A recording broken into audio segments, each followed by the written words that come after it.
और करुणा का निर्माण होगा। जब तक करुणा निर्माण नहीं होती, मानवता की सेवा नहीं कर सकते।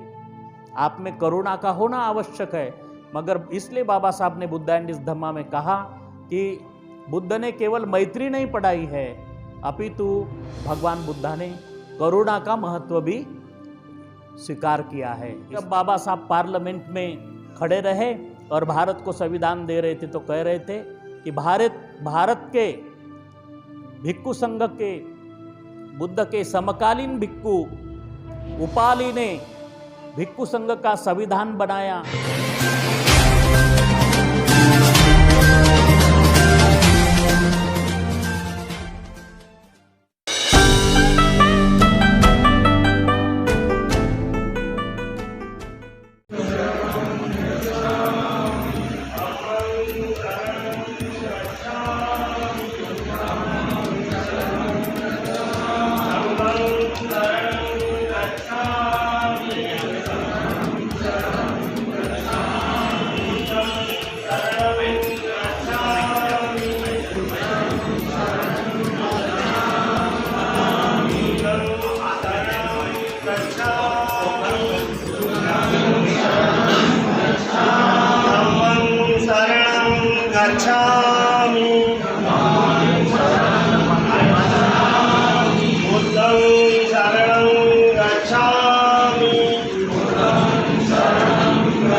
पांचशत सहस्राणि नमामि शिरसा अहं ते धम्मांच संघांच आदरेण नमाम्यहम् नमक्कारानुभावेन अंतवा सब्बे उपद्रवे। मैं सम्यक संबुद्ध को नमन करता हूँ, जिसके नमन करने से हमारे चित्त के विकार दूर हो जाए, और विकार मुक्त नमस्कार से हम विश्व के शांति की कामना करते हैं कि विश्व में शांति स्थापित हो, हृदय में शांति का भाव स्थापित हो, सबके क्लेश द्वेष दूर हो और मनुष्य का चित्त निर्मल हो। ऐसे निर्मल नमस्कार से, अनगिनत बार किए गए नमस्कार से आप सभी की स्वस्थ मुक्ति हो, निरोगत्व प्राप्त हो, निर्भय हो, निरामय हो, निर्वैर हो, आपकी हम कामना करते हैं।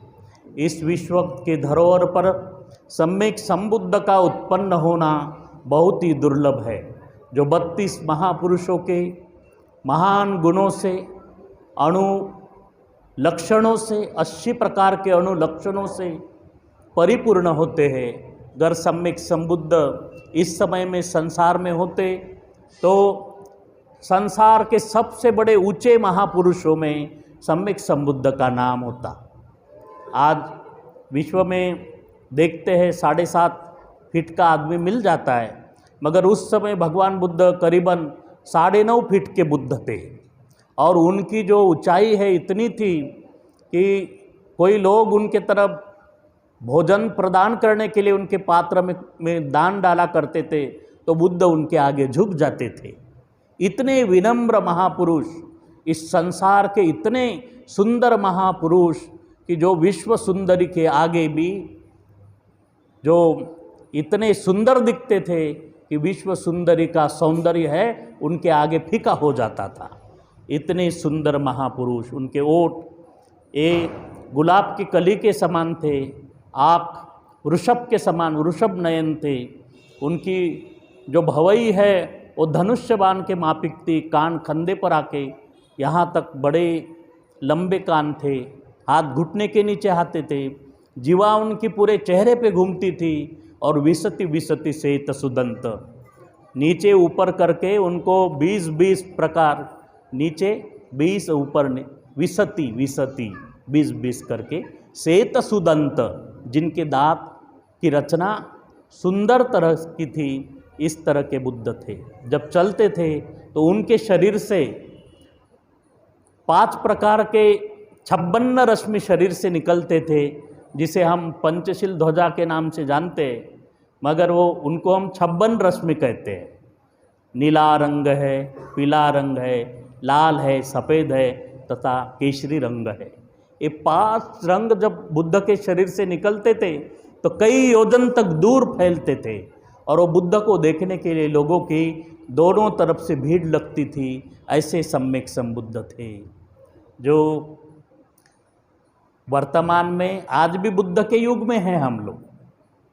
अभी सम्यक संबुद्ध का युग खत्म नहीं हुआ। ये भद्रकल्प में जो 5 बुद्ध पैदा होते हैं, उसमें 5 बुद्धों में ककुसंद बुद्ध, कोणागमन बुद्ध, दीपंकर बुद्ध, काश्यप बुद्ध और सिद्धार्थ सम्यक संबुद्ध, भद्रकल्प के 5 बुद्ध है। तो 4 बुद्ध तो पहले ही हो गए, ककुसंद, कोणागमन और काश्यप दीपंकर हो गए। उसके पश्चात 5वें बुद्ध सिद्धार्थ सम्यक संबुद्ध हुए। मगर अभी सिद्धार्थ सम्यक संबुद्ध का जो कार्यकाल है अभी तक खत्म नहीं हुआ। उन्हीं के कार्यकाल में बोधिसत्व गुणों पे बाबा साहब भीमराव अंबेडकर जी ने बौद्ध धम्म का महान धम्म चक्र गतिमान किया, सम्यक संबुद्ध के कार्य को आगे बढ़ाया। क्योंकि 250 वर्ष के बाद में भारतवर्ष में एक महापुरुष जन्म लेंगे, ये स्वयं बुद्ध ने कहा था। और उसके पश्चात जब 250 वर्ष बुद्ध के जयंती को हो गए तो बाबा साहब ने स्वयं कहा, मेरी जयंती मत मनाओ, आने वाली आगामी जो बुद्ध की जयंती है उसे मनाओ। और 2500 वर्ष के बाद में बोधिसत्व का कार्य उन्होंने किया। इसलिए हम बाबा साहब भीमराव अंबेडकर जी को बोधिसत्व कहते हैं। 1956 में बोधिसत्व का सम्मान काठमांडू में उनको मिला है, क्योंकि बोधिसत्व उसे कहते हैं कि जो दुखियारे लोग हैं, जो वंचित है, जिन्हें किसी प्रकार का सहारा नहीं है, ऐसे बेसहारा लोगों के मसीहा बनते हैं और लोगों के रोने वाले लोगों के आँखों को पोंछते हैं, उनके आंसुओं को पोंछते हैं, और फिर कभी आते नहीं, और आए तो सम्यक संबुद्ध बनकर आते हैं। और इस युग के अगर आने वाले मैत्रेय बुद्ध कोई हो गए तो वो परम पूज्य डॉक्टर बाबा साहब अंबेडकर ही रहेंगे, जो मैत्री बुद्ध बनकर आने वाले हैं। और मैत्री बुद्ध के रूप में मैं डॉक्टर बाबा साहब अंबेडकर को स्वीकार करता हूँ कि आने वाले युग के बोधिसत्व जो भारतवर्ष में आए और इतना कार्य करके चले गए कि एक अकेले बाबा साहब अंबेडकर भारतवर्ष के इतने कार्य करके गए कि इतने बड़े अर्थतज्ञ हुए। रिजर्व बैंक का स्थापना का पूरा कार्य बाबा साहब ने किया है। हमारे नोटों के ऊपर, चलन के ऊपर जो भारतीय रिजर्व बैंक लिखा है, ये भारतीय रिजर्व बैंक को जन्म देने वाले ही अर्थतज्ञ डॉक्टर बाबा साहब भीमराव अंबेडकर है। फिर भारतवर्ष का वाटर मैनेजमेंट उन्होंने किया। वाटर मैनेजमेंट से लेकर हीराकुंड, सोन नदी के ऊपर का बड़ा ब्रिज, भाखरा नांगल, ये सारी योजनाएं डॉक्टर बाबा साहब भीमराव अंबेडकर जी की है, जिन्होंने केवल तालाब का सत्याग्रह करके 14 तालाब का पानी पीने का अधिकार नहीं दिया, बल्कि भारतवर्ष के सभी लोगों को इतने बड़े बड़े वाटर मैनेजमेंट करके हमेशा के लिए पानी दिया है। और उसके पश्चात उनके कार्य, उनके सामाजिक कार्य को देखेंगे।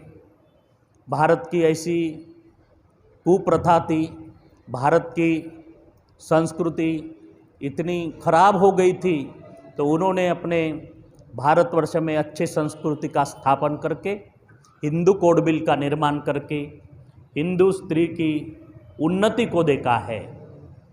उनके ऊपर उन्होंने हिंदू धर्म की उन्नति होने के लिए ही हिंदू कोड बिल नेहरू सरकार को दिया था, जो टुकड़े के रूप में वो पारित होकर उसमें से बहुत सारी चीज़ें आज हिंदू महिलाओं को मिले हैं।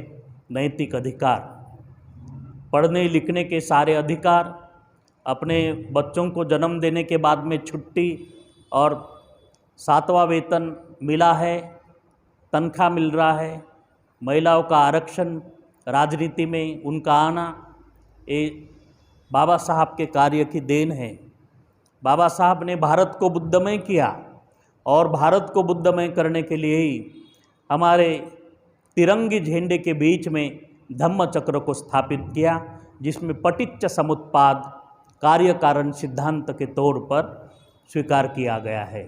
Dependent origination, cause and effect, किस तरह से मनुष्य के जीवन में दुख आता है और दुख के कारण क्या होते हैं, इसकी जो फिलॉसफी है वो हमारे धम्म चक्र में विद्यमान है। इसलिए सफरिंग और कॉज ऑफ सफरिंग बताया है। तो दुख और दुख का कारण बताने के लिए अनुलोम और प्रतिलोम के दोनों तौर से दुख को समझने का, समझाने का प्रयास भारत के लोगों के लिए उन्होंने किया है। और धम्म चक्र के माध्यम से हम समझे कि इस अविद्या रूपी डोर को समझे, जिस अविद्या के कारण मनुष्य बार बार जन्म मरण के रिसाइकलिंग में आता है और बार बार जन्म पाता है। इसलिए बुद्ध के सिद्धांत के मुताबिक अनेक जाति संसारं संदाबिसं अनिबिसं गहकारकं गवे संतो दुखा जाति पुनंग पुनंग गहकारकं दिठोसी पुनंग गेहंग न काहसी सब बातें फासुका भग्गा गहंखितं विसंखितं विसंखारगतं चित्तं तन्नानं खय्यमज्जगाति अनेक जाति संसार। इस संसार चक्र में अनेकों जन्म हुए हैं। संदाबिसंग अनिबिसंग, केवल आना जाना इस तरह से जीवन में लगा रहा है। अनेक जाति संसारंग, इसलिए अनेकों जन्म होते हैं, वो तृष्णा के कारण होते हैं और तृष्णा ही दुख का कारण है। काम तृष्णा हो, भव तृष्णा हो, विभव तृष्णा हो, ये तृष्णा दुख का कारण है। यदि तृष्णा मिट जाती है, तृष्णा से मनुष्य मुक्त हो जाता है, तो दुख मुक्त हो जाता है। और जितने भी श्रावक लोग हैं दुख मिटाने के लिए चिवर लेते हैं, पबज्जा लेते हैं, सब दुख निस्सरण निब्बाण सच्चिकरणत्थाय इमं कासावं गहत्वा पब्बाजेतमं भन्ते अनुकंपं उपादाय। ये याचना करके जब चिवर को परिधान करते हैं तो कहते हैं कि सब दुख निस्सरण, सभी दुख के निवारण के लिए, दुख के निवारण के लिए सब दुख निस्सरण निब्बाण सच्चिकरणत्थाय, और निर्वाण के साक्षात्कार के लिए काषाय पहना जाता है। ये काषाय कोई केवल खाना खाने के लिए नहीं है, केवल भीख मांगने के लिए, भिक्षा पात्र लेकर घूमने के लिए नहीं है। एक काषाय लेता है संसारं भय तज्जिताति भिक्खु। भिक्खु किसे कहते हैं? संसारे भय तज्जिताति भिक्खु, जो संसार के भय को देखकर भयभीत हो जाता है। दूसरों को देखता है इनको शिक्षा मिल रही है, किसी ने खून खराबा कर दिया है, पाणातिपात किया है, किसी ने चोरी किया, आदि नदाना किया है, किसी ने कामे सुमिच्छाचार किया है, काम वासना का अनाचार कर दिया है, जो झूठ बोलकर ठगी करके किसी का नुकसान कर दिया है, मुसावाद, और जो सुरा मेरा यज्ञ मज्ज प्रमाद है, ऐसे प्रमाद में फंसा है। तो ये सारे प्रमादों में फंसने वाले लोग हैं, तो ये भयभीत होकर देखते हैं भिक्षु लोग। सांसारिक प्रपंच को देखकर भयभीत हो जाते हैं और डरते नहीं। इसको डरते हैं, केवल जो प्रमाद है उसको डरते हैं, ऐसी नहीं डरते। ऐसी भिक्षु लोग निर्भय होते हैं, उनको आंतरिक भय नहीं होता, मगर दूसरा भय देखते हैं। लोगों को आपत्ति में देखते हैं, शिक्षा भोग रहे हैं। तिहाड़ जेल में जाने के बाद उनको विपश्यना मिली है, तिहाड़ जेल में जाने के बाद में उसको मैत्री भावना का पाठ मिला है, तो बाद में उनको पश्चाताप होता है, वो रोते हैं कि हमने ऐसा कर्म नहीं करना चाहिए। मगर प्रमाद ये मृत्यु का मार्ग है, ऐसा बुद्ध ने कहा है। पमादो मच्चुनो पदम, प्रमाद ही मृत्यु का मार्ग है। जब कोई प्रमादी हो जाते हैं तो मृत्यु के अधीन हो जाते हैं। इसलिए अच्छा है कि हम वीतराग बने, वीत दोष बने, वीत मोह बने।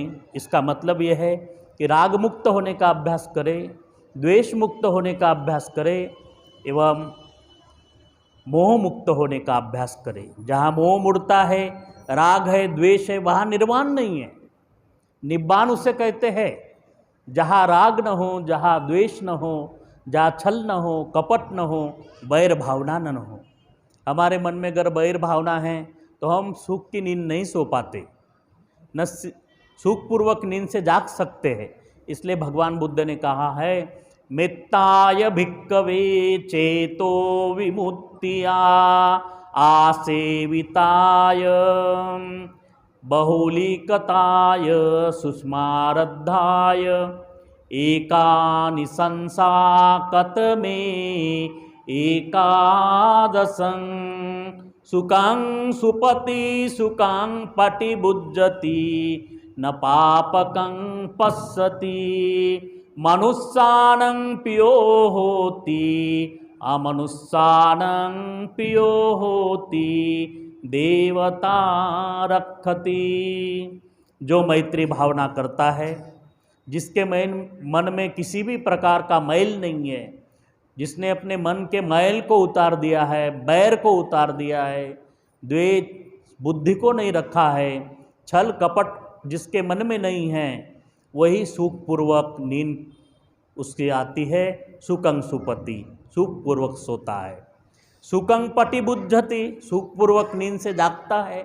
न पापकं पश्यति, वो बुरे स्वप्न नहीं देखता, बुरे ख्वाब नहीं देखते। नींद से चिल्लाते हैं बहुत सारे लोग, उनको बुरे ख्वाब दिखते हैं, किंतु मैत्री भावना करने वाला सुखपूर्वक सोता है, सुखपूर्वक नींद से जागता है, बुरे स्वप्न नहीं देखता।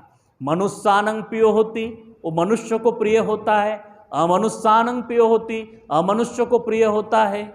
देवता रक्षति, देवतागण उसकी रक्षा करते हैं। देवतागण बोलने से आज के समय में 22 प्रतिज्ञा का इतना प्रचार हुआ है कि आप समझते हैं कि ब्रह्मा विष्णु महेश को मैं ईश्वर कभी नहीं मानूंगा, न उसकी पूजा करूंगा, तो इसके विवादात्मक परिणाम भी आ रहे हैं और 22 प्रतिज्ञा का बहुत प्रचार हुआ है। मगर बुद्धिज़्म में देवता शब्द का इस्तेमाल इसलिए किया है कि बुद्धिज़्म में बुद्धा ने सुगति लाभ बताया है। हमारे भंते जी की इतनी आयु हुई है कि आयु में परिपक्व है, बड़े भंते जी है, तो भंते जी निश्चित ही भंते जी का जो शरीर है अभी देवताओं का शरीर बना है, सुगति संपन्न शरीर हुआ है। देवता गति माने सुगति है। वो तो मरने के बाद में अगर आपने अच्छे कुशल कर्म किए होंगे, अष्टशील का पालन किया होगा, विपश्यना ध्यान किया होगा, दान दिए होंगे, पारमिता, उपपारमिता, परमत्त पारमिता, 30 प्रकार की पारमिता होती है। हमें 10 ही पारमिता पता है, मगर 10 उपपारमिता और 10 परमत्त पारमिता, 30 पारमिता होती है। भिक्षु लोग उसे पूरे करते हैं, बोधिसत्व उसे पूरा करते हैं। तो इस तरह भंते जी की आयु बड़ी है, मगर आयु के साथ साथ में उनकी जो रिद्धि बल है, सिद्धि बल है, वो साधना से, त्याग से बड़ा है। ये भंते का त्याग बड़ा है। ये हमारे पहले भंते जी बने, हम उनके बाद में बने, इसलिए हम उनको सैल्यूट करते हैं। और बहुत सारे लोग पूछते हैं भिक्षुओं से कि आप लोगों में कोई ऐसा कोई रीति रिवाज नहीं है, कोई विनय नहीं है कि बड़ों को प्रणाम किया जाए? तो बहुत सारे भारतवर्ष के भिक्षु बड़े भिक्षु को प्रणाम नहीं करते। हमने देखा है, हम तो थाईलैंड से, श्रीलंका से पढ़कर आए, मगर यहाँ के भिक्षु बड़े भिक्षु को वंदामी कहते नहीं, और वंदामी कहे तो फिर प्रणाम करते नहीं 3 बार झुककर। मगर कोई भी मिलिट्री के शासन में देखो, पुलिस शासन में देखो, जो बड़ा सुप्रीडेंट होता है पुलिस, तो उसको साधारण सिपाही उनको सैल्यूट करते हैं, मिलिट्री के सिपाही उनको सैल्यूट करते हैं। कहाँ से सीखे, कौन सा डिसिप्लिन है? तो ये हमारे भिक्षु संघ का डिसिप्लिन है। जो पातिमोक्ष बना है, वो पातिमोक्ष के विनय पिटक के कारण ही मिलिट्री का डिसिप्लिन बना है, पुलिस शासन का बना है। ये भिक्षु संघ की देन है, उपाली की देन है। जिन्होंने उपाली ने विनय पिटक बनवाया, वो विनयधर भिक्षु थे। और जब बाबा साहब पार्लियामेंट में खड़े रहे और भारत को संविधान दे रहे थे, तो कह रहे थे कि भारत के भिक्षु संघ के बुद्ध के समकालीन भिक्षु उपाली ने भिक्षु संघ का संविधान बनाया, वो उपाली थे। और भगवान बुद्ध, उपाली माने शाक्य के नावी थे, और भगवान बुद्ध के सगे चचेरे भाई थे अनिरुद्ध महानाम। तब बुद्ध ने कहा कि आओ उपाली, यही भिक्खवे कहकर उनको दीक्षा दे दी, और उसके बाद में अनिरुद्ध महानाम को दीक्षा दी, ताकि शाक्य लोगों का गर्व रहन हो जाए, खत्म हो जाए। नहीं तो बुद्ध जानते थे शाक्य लोग बड़े गर्विष्ठ है, गर्व करते हैं। अगर उपाली को बाद में दीक्षा दी जाएगी तो अनिरुद्ध महानाम उनको नीचा देखेंगे, इसलिए उपाली को दीक्षा दी। और उपाली ने भिक्षु संघ का संविधान बनाया। इसलिए बाबा साहब भीमराव अंबेडकर जी ने जब संविधान भारत को दिया तो किसी का नाम नहीं लिया, उपाली का नाम लिया, कि उपेक्षित समाज के उपाली थे जिन्होंने बुद्ध के भिक्षु संघ का संविधान बनाया। और भारत का संविधान बनाने का मुझे भाग्य मिला। ये मैं भी उपेक्षित समाज से हूँ, पिछड़े वर्ग से हूँ। ये बहुत बड़ा महान कार्य भारत में हुआ। अगर ऐसा नहीं होता तो भारत युग प्रवर्तक देश कभी नहीं कहलाता।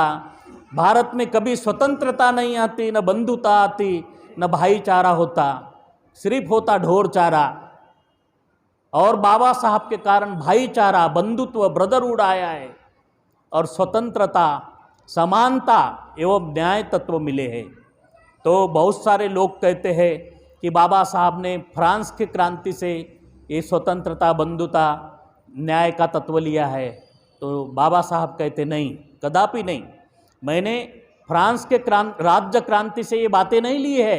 मेरे गुरु तथागत बुद्ध के शासन से मैंने स्वतंत्रता, बंधुता, भाईचारा, न्याय, नीति, मूल्यों का आदर्श लिया है भिक्षु संघ से।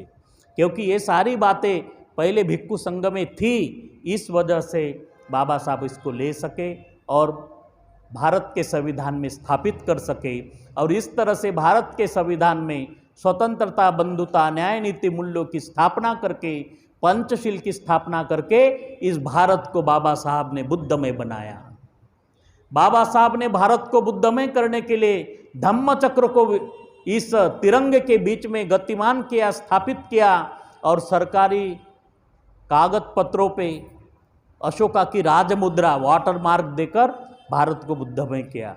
इसे कोई हिला नहीं सकता। इसलिए महापंडित राहुल सांकृत्यायन जी ने कहा था कि बाबा साहब ने ऐसा खंबा गड़ा दिया है जिसे कोई हिला नहीं सकता, जिसे कोई हिला नहीं सकता।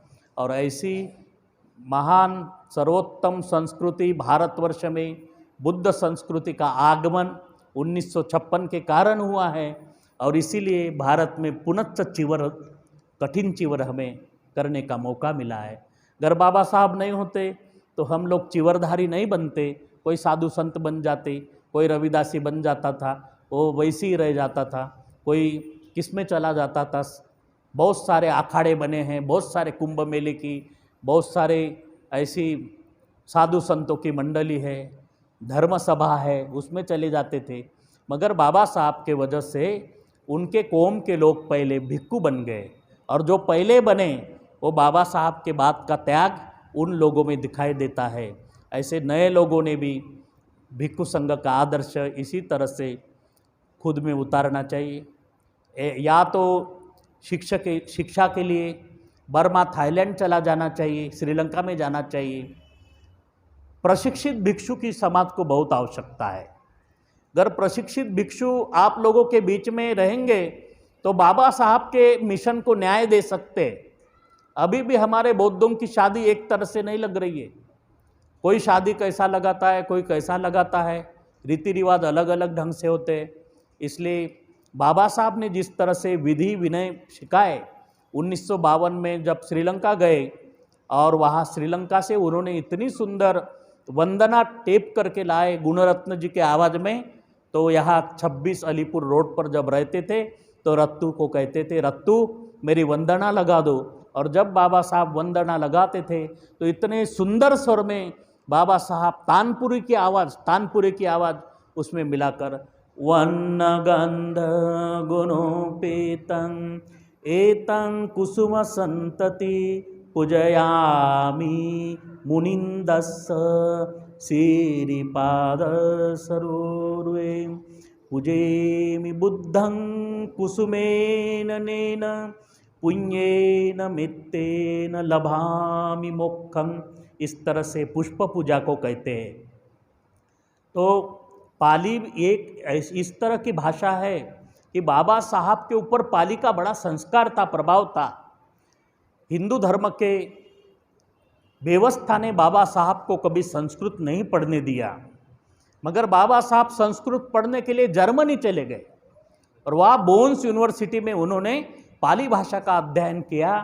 और इसलिए जो राइटिंग एंड स्पीचेस का वॉल्यूम 12 है वो पाली ग्रामर और पाली व्याकरण से बना है। ग्रामर पाली व्याकरण और पाली शब्दकोश से बना है। तो पाली डिक्शनरी और ग्रामर, ये दो चीज़ें बहुत आवश्यक है हम लोगों के लिए। तो हम राइटिंग एंड स्पीचेस का साहित्य है उसका अध्ययन करना शुरू कर दो। अपने घरों में पाली साहित्य होना चाहिए। और विनय पिटक, सुत्त पिटक, अभिधम्म पिटक, जो बहुत सारे पिटक आज उपलब्ध है, उसका ओरिजिनल साहित्य का अध्ययन करें। और जिन्होंने कभी शिविर नहीं किया होगा तो शिविर करना आवश्यक है, क्योंकि हमारे यहाँ में 3 प्रकार की प्रैक्टिस बताई है। एक है मोरालिटी प्रैक्टिस, दूसरी है मेडिटेशन प्रैक्टिस और तीसरी है विजडम प्रैक्टिस। 3 प्रकार की प्रैक्टिस है। अभी ये प्रैक्टिस जो है जैनिज़्म में नहीं बची है, न कोई मुसलमान इसको फॉलो करते हैं, न कोई क्रिश्चियनिटी में प्रैक्टिस है। प्रैक्टिस सिर्फ बुद्धिज़्म में बची है। मगर बाबा साहब ने हमें बुद्धिज़्म नहीं दिया है। बाबा साहब ने बुद्धिज़्म से सिर्फ धम्म को उठाया है, रिफाइंड। तो उसने बाबा साहब के ये उठाए हुए शील समाधि प्रज्ञा है, शील है, और समाधि के जगह बाबा साहब ने करुणा को स्वीकार किया है। तो ये करुणा का मतलब तभी है कि जब हम ध्यान करेंगे तब हमारा मन पिघलेगा और कंपेशन तब निर्माण होगा। तो ऐसा कंपेशन निर्माण होने वाला नहीं है। ध्यान करोगे तभी माने आपको शरीर की वेदनाएं, जो पीड़ाएं हैं, सुख वेदना है, दुख वेदना है, असुख वेदना है, उपेक्षा है, वो समझ में आएगी और करुणा का निर्माण होगा। जब तक करुणा निर्माण नहीं होती मानवता की सेवा नहीं कर सकते। आप में करुणा का होना आवश्यक है। मगर इसलिए बाबा साहब ने बुद्धा एंड हिज धम्मा में कहा कि बुद्ध ने केवल मैत्री नहीं पढ़ाई है, अपितु भगवान बुद्धा ने करुणा का महत्व भी स्वीकार किया है। इसलिए मैत्री करुणा होनी आवश्यक है। जिस प्रकार माता यता नियं पुत्तं आयुषा एक पुत्तं अनुरखे एवंपि सर्वभूतेषु मानसं भावय परिमाणं। जिस तरह माता अपने पुत्र पर प्यार करती है, एकलौते पुत्र पर प्यार करके उसे गंदगी से धुलाती है, मल मूत्र से निकालकर उसका कपड़ा गंदा हुआ है उसे बदल देती है और उसका प्यार करती है, उसका चुंबन करती है। इस तरह आप मैत्री करें सारे जीवों के प्रति। दृश्य जीव, अदृश्य जीव, 10 दिशाओं में रहने वाले 2 पैर के, 4 पैर के हैं, सभी प्राणियों के प्रति हम लोगों ने मैत्री भावना करनी है। और मैत्री भावना करते हैं तो हमारा पूरा मुखार बिंद जो है वो चमकने लगता है, ग्लो आ जाता है चेहरे पे। मरते समय चित्त का होश हमारा ये बना रहता है। जब हम मरते हैं तो अपने श्वास को देख सकते हैं आनापाना सती करके, मगर बुद्धिज्म में कोमा में जाके मरना गलत है, कि कोमा में तो बेहोश लोग जाते हैं, न श्वास देख सकते, पता नहीं यहाँ वहाँ से जिधर उधर से उनको कितना भी हिलाओ, सुई लगाओ, कुछ उसमें जान नहीं होती। मगर कोमा में मरने के बजाय अगर आनापान सती करके आश्वास प्रश्वास को देखते हैं तो ब्रह्मलोक पगो होती, वो ब्रह्मलोक में उत्पन्न होता है। कहाँ ब्रह्मलोक है? बाबा साहब ने बुद्धांडिस धम्मा में उसका खंडन किया है। वो ब्रह्मा नहीं है, ये अहं ब्रह्मस्मि जो सृष्टि का कर्ता होता है, ये ब्रह्मा वो है जो मेत्ता करुणा मुदिता और उपेक्षा की भावना मन में आते ही वो कहते हैं बुद्ध कि नहीं, अगर सम्यक संबुद्ध संसार को अपना उपदेश नहीं देंगे तो अहित होगा, अंधकार हो जाएगा। इसलिए उठो। उनके मन में मैत्री जागती है, करुणा जागती है, मुदिता जागती है, मेत्ता करुणा मुदिता और उपेक्षा आती है। तब उठकर सम्यक संबुद्ध संसार को मार्गदर्शन करते हैं। आषाढ़ी पूर्णिमा के दिन वर्षावास का बंधन देते हैं। अश्विन पूर्णिमा तक 3 माह तक वर्षावास चलता है और उसके बाद में अश्विन पूर्णिमा के दिन पवारणा होकर 1 महीने तक कार्तिक पूर्णिमा तक आज के दिन तक कठिन चिवरदान कहलाता है। तो इस तरह से पवारणा करके भिक्षु धम्म प्रचार को भी जाते हैं। संगं भन्ते पवारेमि दिट्ठे नवा सुत्ते नवा परिसंकाय वा वदंतु मंगाय मंतो अनुकंपं उपादाय पस्संतो पटिकरिष्यामि, ऐसा करके पवारणा करते हैं। तो संगं भन्ते, जो भिक्षु संघ को दूसरा भिक्षु छोटा भिक्षु होता है वो बड़े को कहता है पवारना, और बड़ा भिक्षु छोटों को कहता है, ऐसा है। ये दोनों का रोल ये है, अगर मेरे में कुछ गलती होती तो मैं भंते जी को कहूँ, भंते जी, बड़े भंते को, पूज्य भंते, मेरे से काय वाचा मन से शरीर से अपराध हुआ है, तो भंते जी कहेंगे आयुष्मान, मैं आपके गलती को देख रहा हूँ, इसे सुधारो, सवर जाओ। साधु सुट्टो भंते सवरिस्सामी, और फिर इस तरह से बोलकर भंते जी हमें क्षमा करते हैं। और भंते जी भी कहते हैं आयुष्मान, मेरे से ऐसा मैं देख रहा हूँ, सुन रहा हूँ, तो फिर न पुनेवं करिष्यामि, फिर हम ऐसा नहीं करेंगे, न हम पुनेवं वदामि, फिर से हम बोलेंगे नहीं। इस तरह से फिर संकल्प करके एक दूसरों के बीच आपत्ति देशना होती है, पाप देशना होती है, एक दूसरों को बताया जाता है, तब विनय कई जीवित रहता है। इसलिए संगं भन्ते, हम पवारना करते हैं। पवारेमि दिट्ठे नवा, देखते हुए कोई अपराध हुआ होगा, या सुत्ते नवा, सुनने में कोई अपराध घड़ा होगा, वदंतु मंगाय समंतो अनुकंपं उपादाय पस्संतो पटिकरिष्यामि, और प्रसन्न चित्त से फिर इस तरह का पवारना करके भिक्षु लोग वर्षावास की समाप्ति करते हैं। पूजनीय भदंत जी ने 3 माह तक वर्षावास करके कई उपासकों का मंगल चिंतन किया, कल्याण किया, उनके कल्याण की धम्म देशना की, और बड़े हुए आयु में उन्होंने इतनी प्रसन्नता से आप लोगों से व्यवहार किया। उनकी वाणी बहुत मधुर है और उनके सानिध्य में इतने हजारों लोग हैं कि आज फिर भी पूरे लोग आए हुए नहीं नज़र आ रहे हैं, बहुत सारे लोग नहीं आए, जब आएंगे तो फिर पूरा हाल भर जाएगा। और ऐसे अच्छे धम्मवीर्यो महाविहार को हम आज आपके बीच में आकर चंद बातों को कह सके, धम्म श्रवण कर सके, धम्म देशना दे सके, इस पुण्य को मैं पूजनीय भदंत जी के चरणों में अर्पण करता हूँ और उनका भी पुण्य हमें मिले।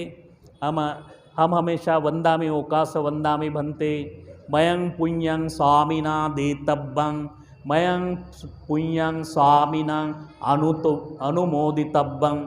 इस तरह से हम इनके भंते जी के पुण्य को मांगते हैं और अपना पुण्य भंते जी को देते हैं।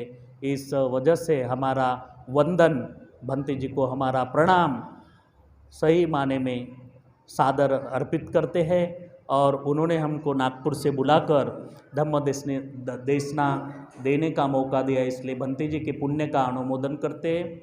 और जो धम्म देशना आप लोगों ने श्रवण करके आपके विहार में, आपके बीच में उपस्थित रहकर हम लोग आपकी मंगल कामना करते हैं कि धम्म पथ पर आप सभी को सुख शांति मिले, समाधान मिले। और जितने भी महाश्रावक सारिपुत्त मोगल्लैन, जो कि आज माने सारिपुत्त जी का महापरिनिर्वाण दिन है, और पहले दिन 15 दिन पहले ही महामोगल्लैन भंते जी चल बसे थे। तब भगवान के होते हुए ये दो महापुरुषों ने अपना परिनिर्वाण प्राप्त किया।